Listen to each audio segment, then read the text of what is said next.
make a move and the bunny gets it. I said, put the bunny back in the box. Why couldn't you put the bunny back in the box?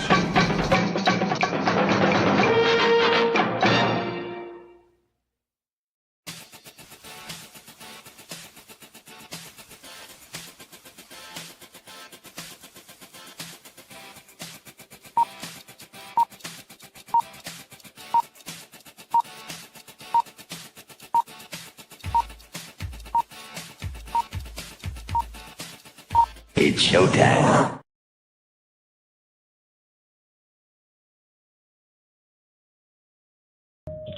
Roar. Roar. Colonel Ironsides here. 200 years I stood in the gap, fighting those who would harm my country. It was my honor, my sacred duty, so help me God. 9 times they took my life. 9 times I stood back up and made them pay. The freedom fighter and I could handle anything, but someone betrayed me. I was ambushed, made mortal, rendered powerless, and retired. They passed an amendment that made me a civilian before I left the hospital. For 50 years I watched my country change. Watched its work while erasing me from history. The day I quit my job, I powered up and discovered they lied about that too. I'll remind them of freedom. I'll remind them of duty. I'll remind them of their oaths of whom they serve. I'll remind them while I'm shoving it down their throats.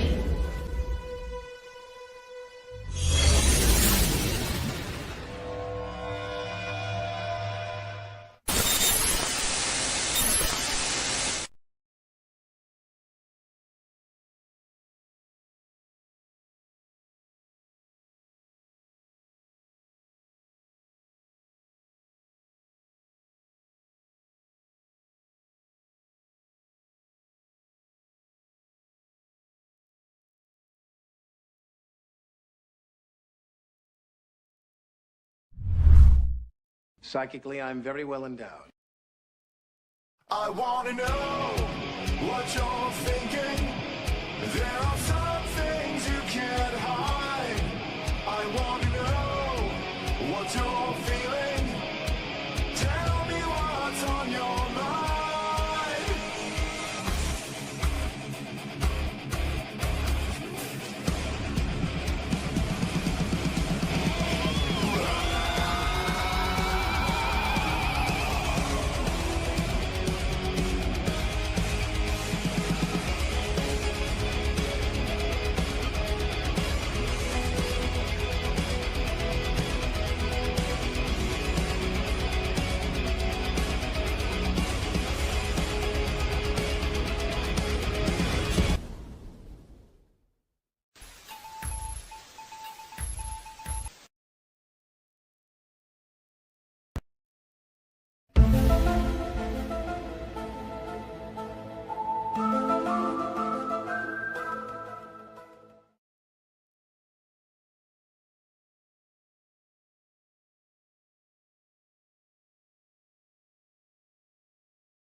Okay, sorry. Looks like I got muted there.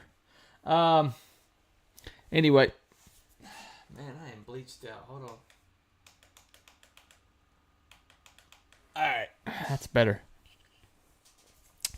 Okay, I haven't done a Gen X Files in a while. My Gen X show is supposed to be commenting on pop culture from the generation for which it was written. That would be Gen X. And now, there was a man named Andrew Breitbart.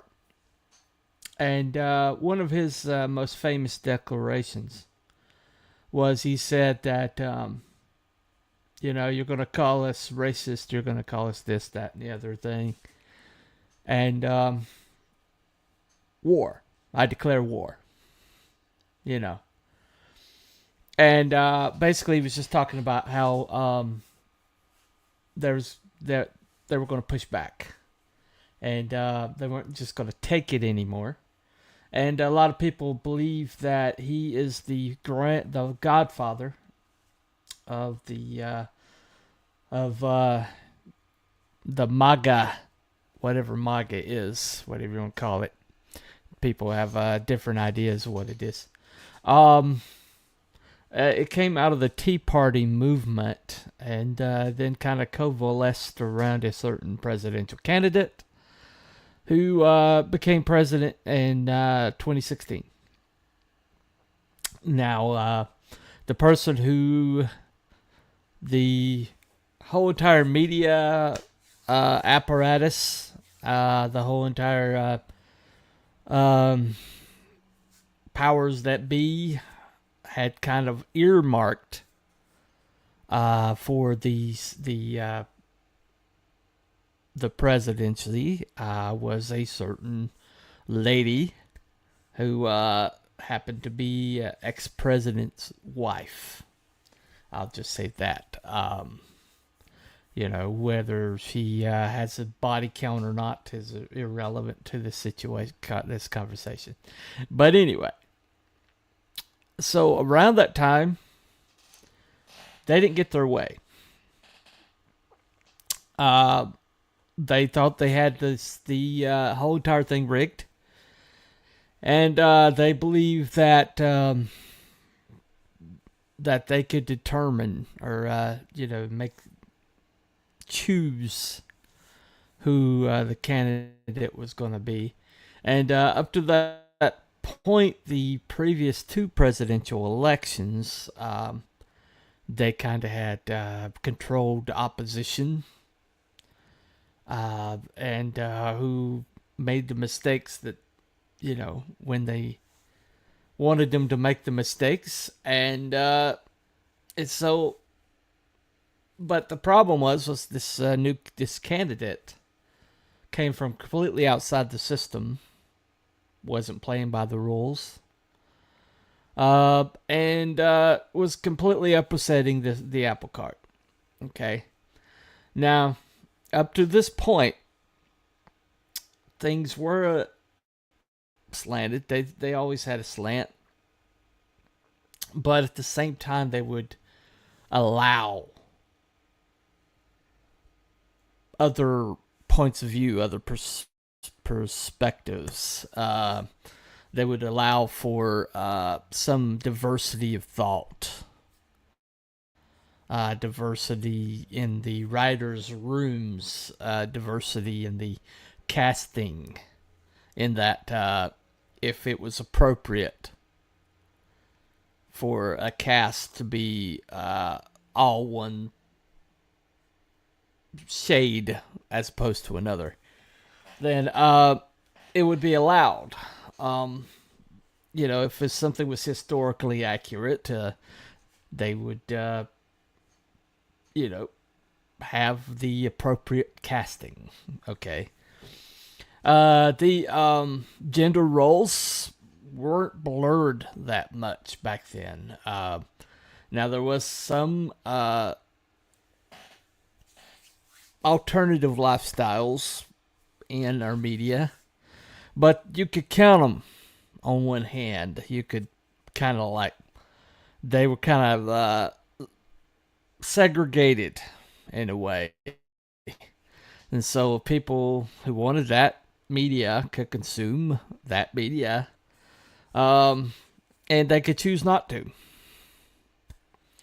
And around this time, there was some traditional IPs, intellectual properties, that people from all walks of life, from all regions, from all political ideologies, from all mindsets could enjoy, because they were pure entertainment.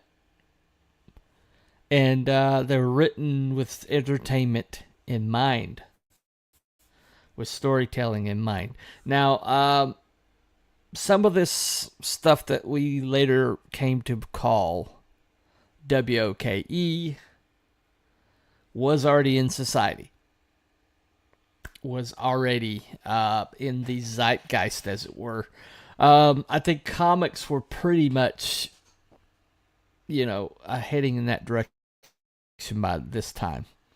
The MCU, the movies of the MCU were so successful that I think the comic book industry suddenly became ripe for the kind of attention, the cultural attention that basically created the modern comic book, whatever it is. Anyway, but you could still find properties from writers that you knew, you could trust, that had a track record, and you could basically get those comics and enjoy them.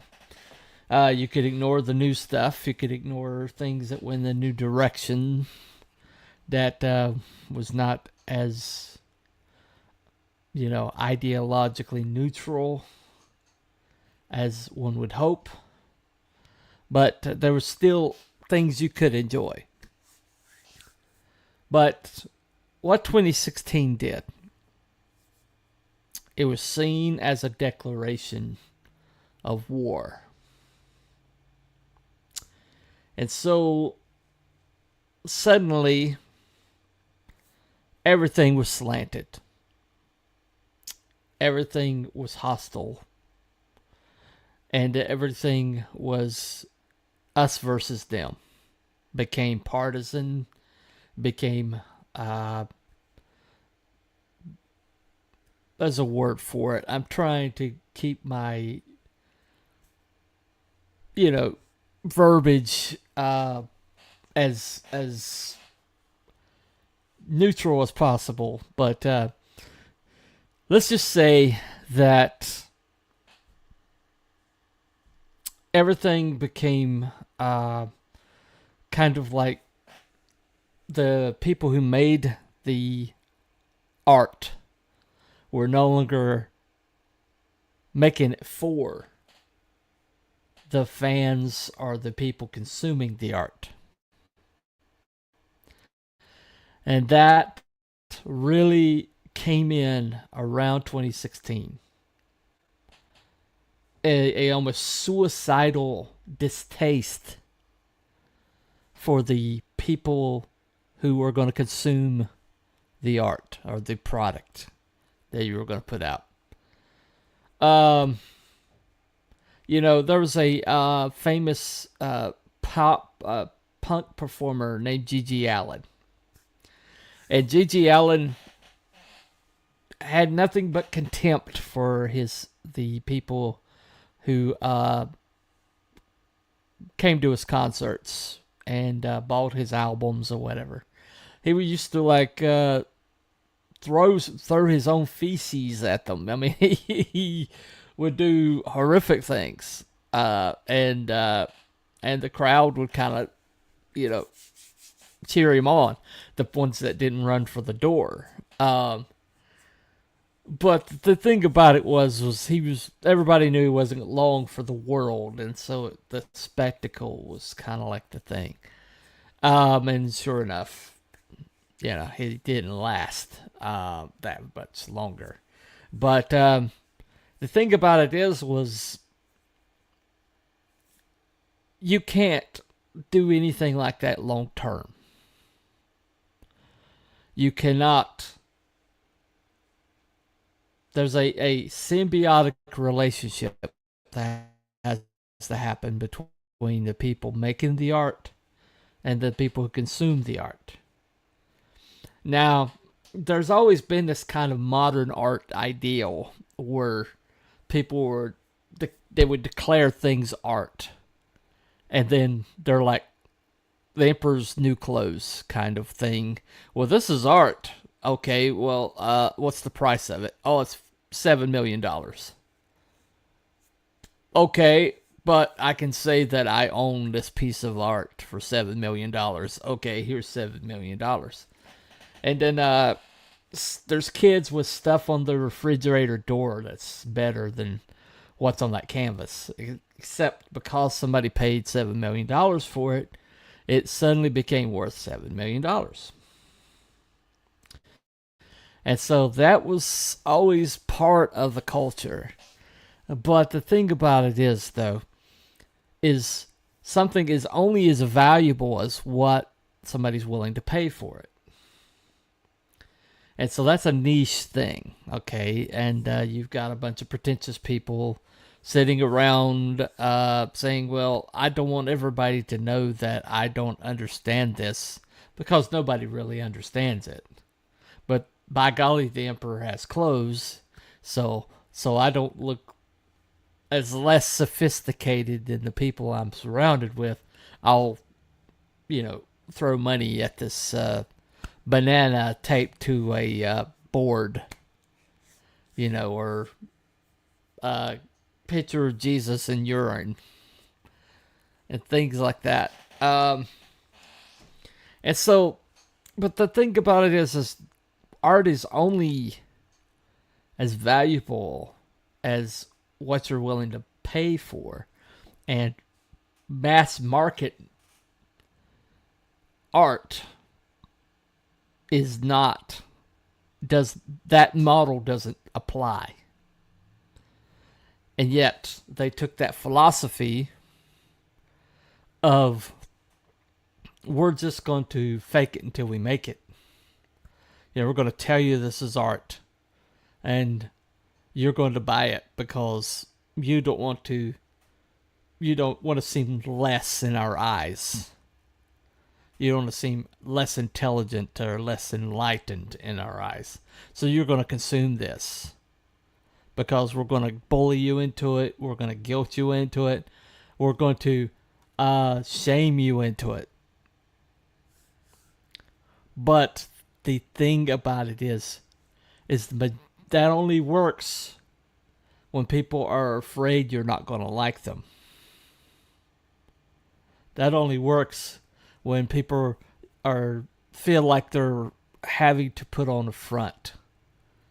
And the majority of America doesn't feel that shame, doesn't feel that pressure, doesn't feel that need to placate people immediately in their immediate vicinity, but mainly because we don't live in these cities where all this art is being made. And so they stopped looking at the rest of the country and started looking at each other in the city centers and started making art based on those values that they found in each other, and just assumed that they could guilt, shame, insult, and bully everybody else into consuming the media. And that turned out to not be accurate. Got a comment over here. Who we got? Luxembourg.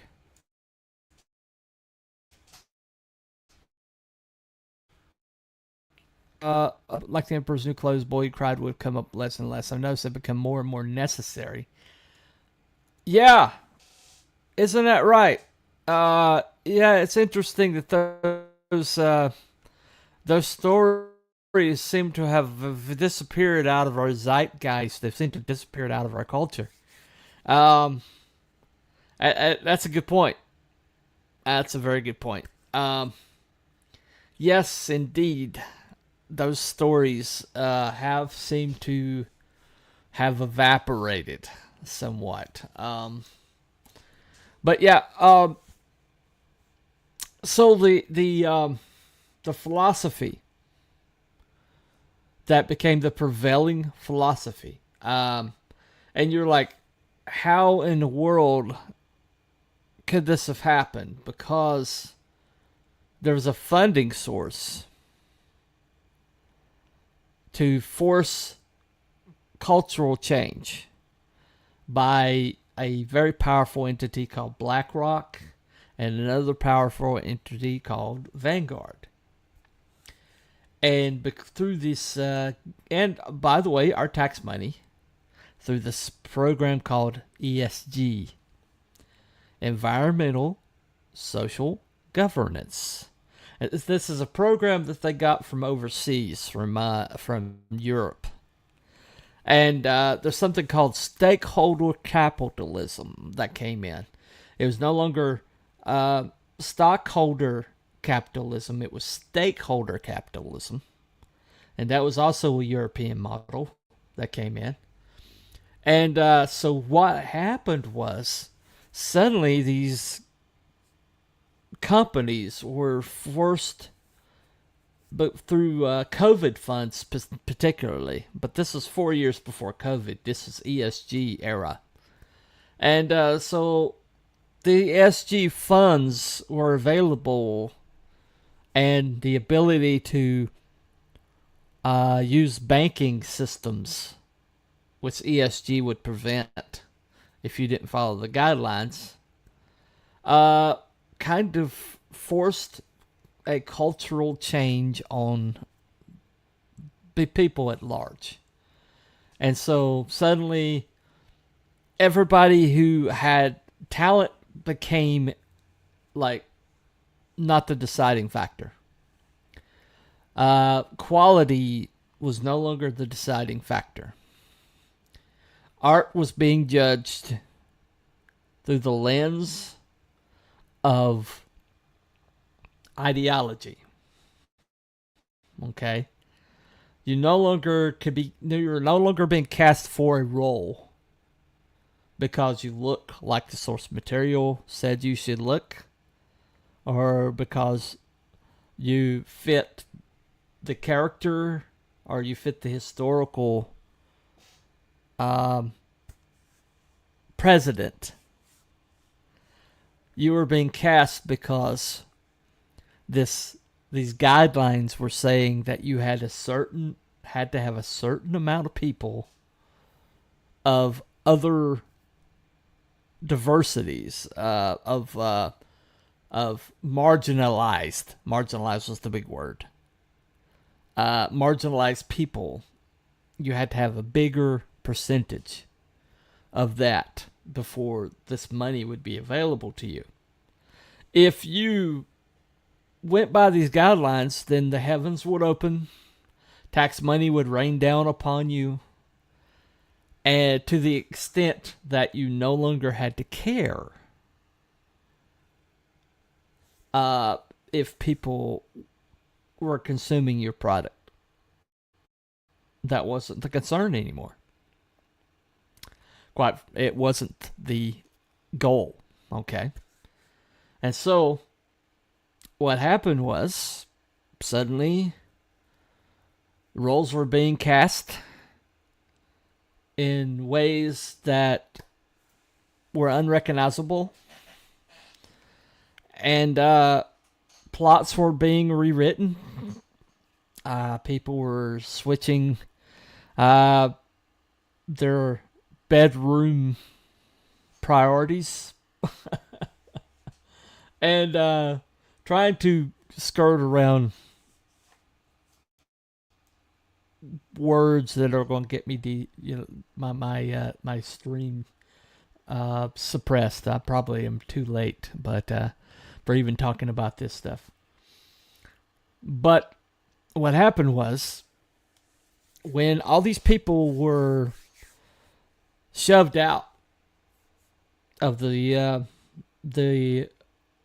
opportunities, okay, and this happened in music, this happened in printed media, this happened in television, movies, and storytelling in general, all storytelling media in general.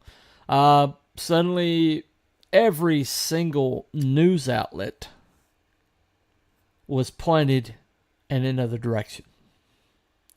It was basically they completely totally took mask off.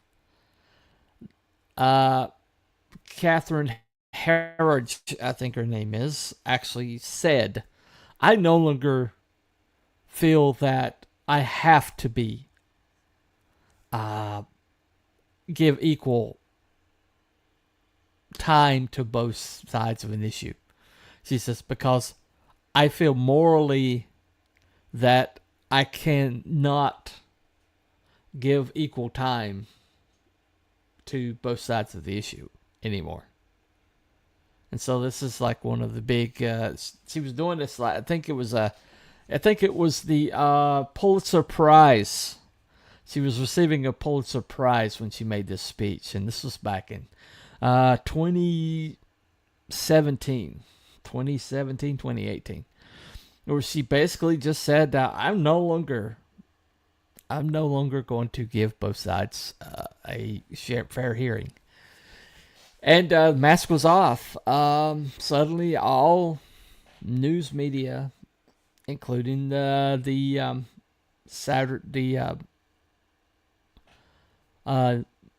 night shows like the former Carson Letterman slots, the gentleman who took those slots just declared, I don't care if one side of the aisle even watches me. I don't care anymore. And so immediately they deliberately and quite gleefully cut out half of the society. And this all this was done deliberately, openly, declaratively, and proudly. So, what are these people going to do who are not going to go along with the program? What are the people going to do who are on this other ideological side of things, which got bigger and bigger and bigger the further left they went? And suddenly libertarians, people center, even center left, were basically no longer felt welcome. And so it became an extreme group of people, the ones that were hardcore all the way on the left. And they got the lion's share of the whole entire culture. All the music, all of the television, movies, comic books, printed media, everything suddenly had a left slant. All the whole entire mainstream went off the deep end. And they went off the deep end in that direction. Okay? So what was these people left behind supposed to do? We were supposed to go away. We were either supposed to convert or we were supposed to go away. But there's a third option. See, they're making the assumption because they didn't feel like you could be creative. And I heard Bob Odenkirk say this on a podcast where he said, you can't be conservative and be creative. I heard him say that. Bob Odenkirk. And so they believed that there was one game in town. They believed that there was only one option. And if you wanted to consume any kind of entertainment, then you had to come through the door. The only door there was. And that's the door to Hollywood. That's the door to Madison Avenue. That's the door to DC or Marvel. That's the door to Disney, everything that Disney controlled. And so if you wanted to consume any kind of entertainment, any kind of media, any kind of escapist anything, then you had to either convert or your SOL. Just go away. But there's a third option. And that third option is create your own. And they didn't think that was possible. As a matter of fact, they used to taunt everybody. Well, if you don't like it, don't buy it. If you don't like it, don't consume it. If you don't like it, well, I guess just, screw you. Go away. But there's another option, and that option was we can make our own. So, in music, people started making music and using the internet to go straight to the people. John Rich used to be mainstream. He's part of the Lone Star Group, and then he was part of Big and Rich, and then he went on his own for solo. But once he went out on his own, once he left his record company and started doing his own stuff, he has had the most album sales of his whole entire life. And all that money goes straight to him. Tom McDonald did not sign to any kind of record company, any kind of outlet, to even an agent, and started releasing stuff directly online in hard media. Hired his entire family to pack CDs, and became a multi-millionaire, and is a household name. Even if you hate his guts, you know who Tom McDonald is. He's not one of the crowd. He's not one of the stable. He's distinct. He's unique. And, I don't always agree with what he has to say, but he certainly, he has a crowd. He has a bigger following than some of the mainstream people. And so the music, people, because the internet could go straight to people. And then printed media. Because, used to, it was like, oh, you have a book and it's a vanity press. Well, that's not really a book. You didn't go through a publisher, so you can't call yourself an author. And yet, people like Brandon Sanderson went straight to crowdfunding, made millions of dollars. And that money goes straight to him.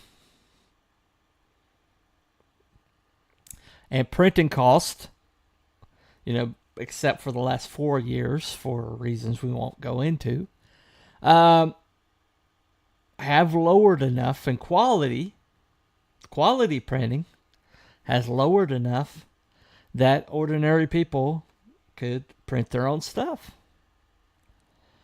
And because there's so many artists out there, people could get incredible book covers, incredible comic books, and send them directly to the people through crowdfunding. So when they shut out all this other people, they went around. And their profit margins are way, it takes a lot less to make more. And the news media used to, there was like one controlled opposition channel, and that was Fox News. Then there's OAN, then there's Newsmax.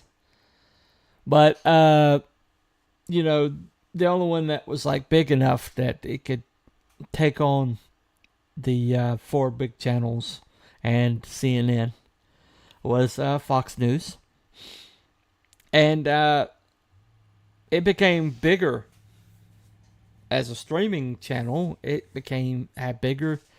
Suddenly it has bigger numbers than the free channels because it's offering another point of view. Now, granted, it's controlled opposition, and so I take everything with a grain of salt. But it gives perspective, you know. Then Elon Musk took over X, broke the monopoly there. Suddenly, I am better informed because I'm on X than any of my relatives, anybody at my church, anybody in my friend group, basically. They're like, I'll tell them things are going to happen, and they're like, well, I didn't hear about that. I was like, well, you will. And then a few days later, son of a gun, they'll come back to me and they're like, how did you know that? Well, because I'm on X. I pay attention. And so because the censorship was getting so bad on social media, this billionaire buying this one outlet was it basically broke the seal. And so now information has a free exchange, and they're trying to end that in Europe. They're trying to ban it in Europe. But the genie's out of the box, okay? So you got people that the industry's propping up, like Bad Bunny, who I hadn't heard much about at all. I listened to his music and I'm like, yeah, no. And he got the halftime show for the Super Bowl. And so what happened? Suddenly there's an announced alternative. And it aired the same time. And it brought in enough people. I mean, it wasn't going to outdo the Super Bowl. Super Bowl's too established. It's too massive. But they managed to peel off enough people to show it was viable. That wouldn't have happened before. And next year's is going to be bigger and bigger and bigger. So what is the state of the war? Well, the thing that won World War II was logistics. Yeah, everybody's like, oh, it's bravery. Yes, the bravery of the men did matter. The willingness of soldiers did matter. But ultimately, logistics. What I mean by that is replacement. It doesn't matter how much you have initially. You have to be able to replace it when it's destroyed. And Germany couldn't keep up. Japan couldn't keep up. Italy, anybody else involved couldn't keep up with the capacity of America. Okay? So what is ultimately going to win? The reason why this war here, this culture war, the reason why I believe it's already over is because the initial early stages, this takeover of our culture had all of the levers of power. They had the corporate levers. They had the infrastructure. They had all the outlets, all the distribution. But replacement. They didn't have the ability to replace what they're destroying. And so when you take something that is beloved, that has a fan base built in, and then you say, this thing that you love, we're going to destroy it right in front of you, and there's nothing you can do about it. You've got to be able to replace what you've destroyed.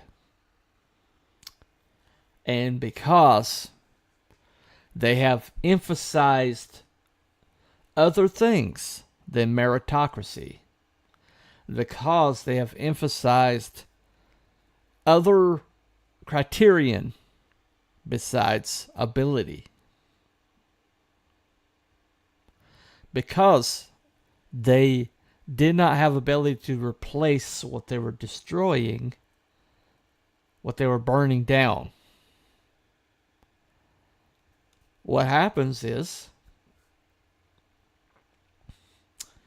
the people who they kicked out, the creatives they sent to, or that they've sidelined, that they shut out of the progress, or shut out of the entire system. They're going to create. They're going to create free of the ideological constraints. They're going to create free of the shackles. They're going to create free of the, what is the word I'm looking for here? They're going to be able to create free of the indoctrination, free of the whole entire slant that culture had taken. They're going to be able to be free to tell stories. And story is a very fragile thing that can only exist in the absence of ideological bent, of the corruption of the political leanings of the people who are creating it. At the moment that you are in the art, you destroyed the art. It no longer is art. You know, as soon as you involve yourself, your desires, your beliefs, your ideological bent into the art, it becomes an extension of you. It is no longer art. Excuse me. You have to be able to replace what you're destroying. They can't do that. The writers' rooms are full of activists, not creatives. The money has been flowing from financial people, not creative people. And all of the decisions are being made by politicians and political activists, not people who are wanting to make art. But on the other side, you have true creativity, you have true flexibility, you have ability to pivot, you have unfettered, information flow. You have people that are better informed. You have people that are better motivated. and you got people who want to tell stories. And AI has closed the gap in special effects. It's closed the gap in animation. It's closed the gap in ability to write scripts. It's never going to replace script writing. Well, I mean, they're going to try to replace script writing. But for prompts, for rewrites and things like that, it's going to make everything more efficient. And so, because there's more creatives and more people trying to feed into the system, it's only a matter of time. Because they can have a writer's room of 5 people come up with something. But all 5 people are going to put their input in. And then that's going to go to the person who's directing, and they're going to put their input in. Then it's got to go through whatever apparatus, like Amazon, Sony, whoever, and it's going to have to go through their creative directors to get, and then eventually, after it's gone through all these hands and all these people giving their opinions and with their political bents, finally it gets to the public. And what it started out as, the pure idea, is long gone. Meanwhile, you got somebody writing with their heart in their hand, making a story that they want to see, and hitting publish.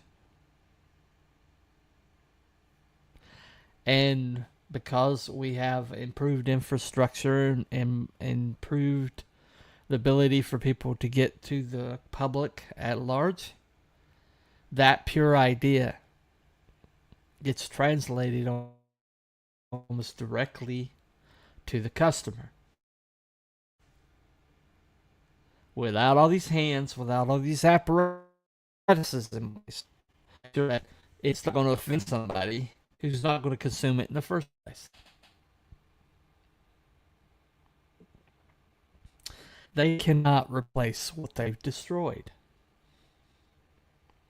Like Japan, like Germany, they can't replace what they've destroyed. They don't have the ability. They don't have the resources. They don't have the technical know-how. So the music's going to get bad, get worse. I don't know how much worse it could get, but it's going to get worse. All of the television, movies, all of the secondary stuff, the news reporters are going to get dumber and dumber and easily debunked and corrupted. And we're going to know the free exchange of ideas is going to destroy the news media. People like Nick Shirley, people like Benny Johnson, going straight to the source, reporting on what's real, showing their homework. And it's inevitable. As a matter of fact, the war pretty much is already over. Because the mainstream is starting to pivot back. Out of self-defense, they're starting to pivot back. There's a show called Night of the Seven Kingdoms that is a throwback to old school storytelling. And there's no stunt casting. There's no sanitization. There's no lack of masculinity in it. It's basically pure storytelling. And people are it's resonating with people. People are sharing it. People are excited about it. It's getting buzz to the point where I think I'm going to have to find a way to watch it. But they're starting to pivot back. But out of defense, out of self-defense, out of the facing their own extinction, they're starting to pivot back. And like right now, good example. The Writers Guild is having a strike inside their office because there is a union of office workers that have decided to go on strike. So let's review. So the union is not on strike, but the people working in the office of the union are on strike. You see how convoluted that is. You see how counterproductive that is. You see how bloated that is.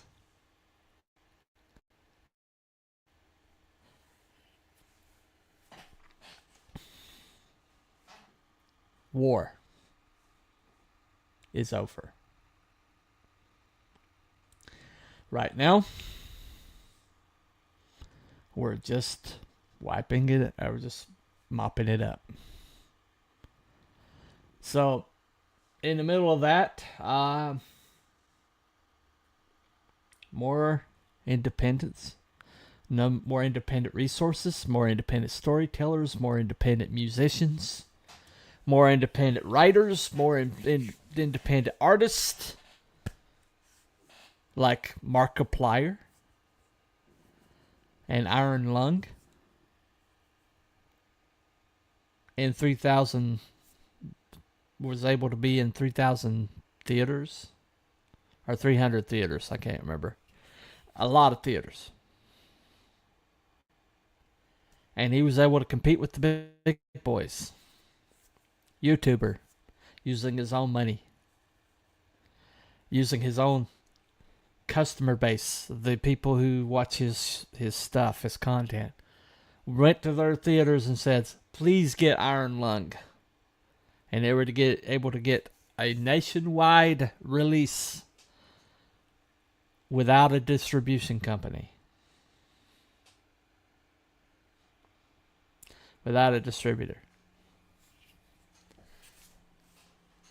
The war is over.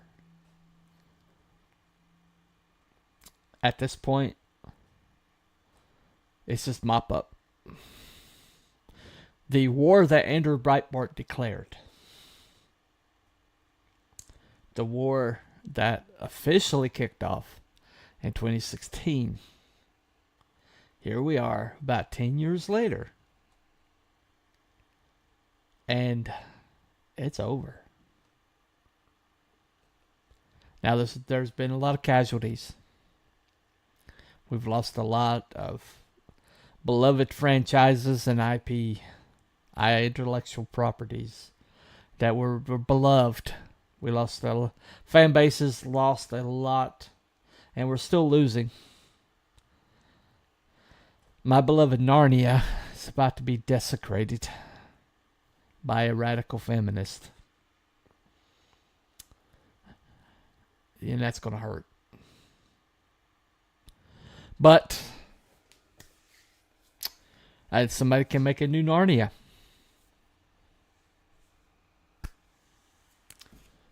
And there's no barrier to it, to get to the people. The internet, X,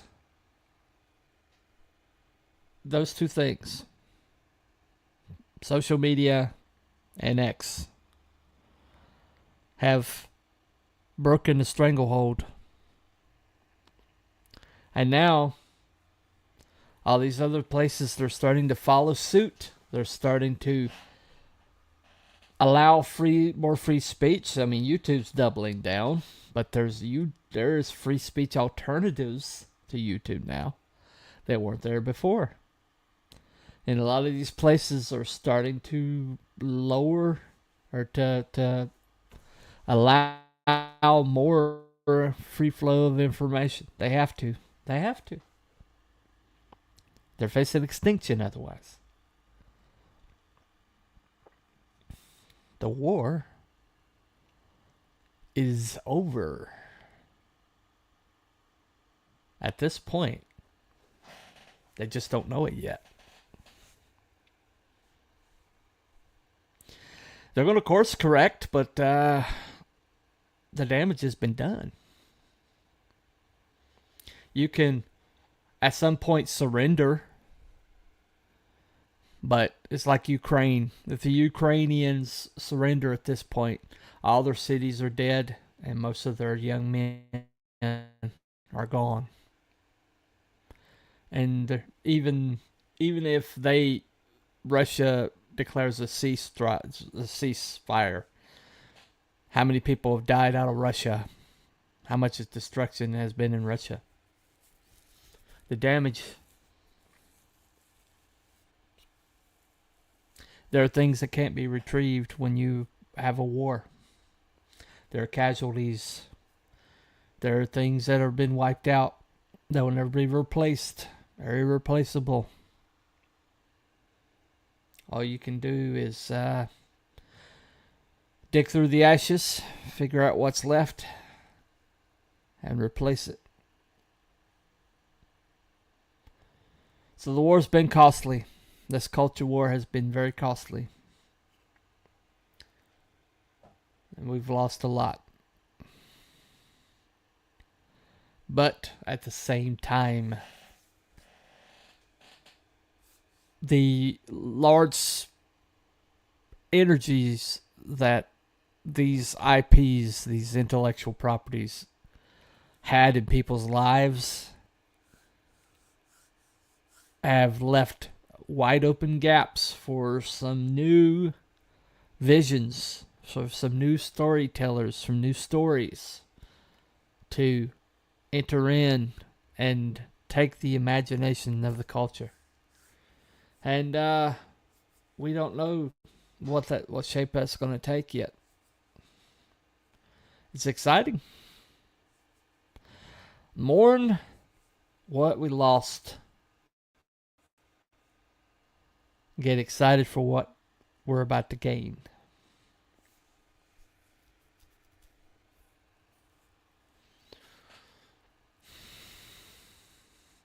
But what we've lost.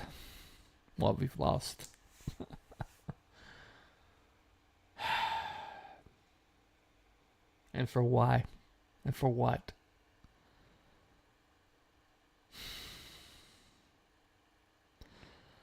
Nobody said war is ever going to make any sense. And this one will never make sense. So R.I.P. all the fallen.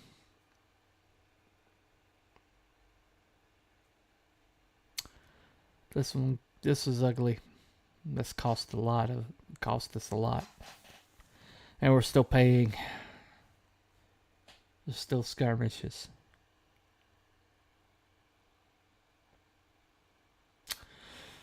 Anyway, thank you for listening to me rant for evidently an hour.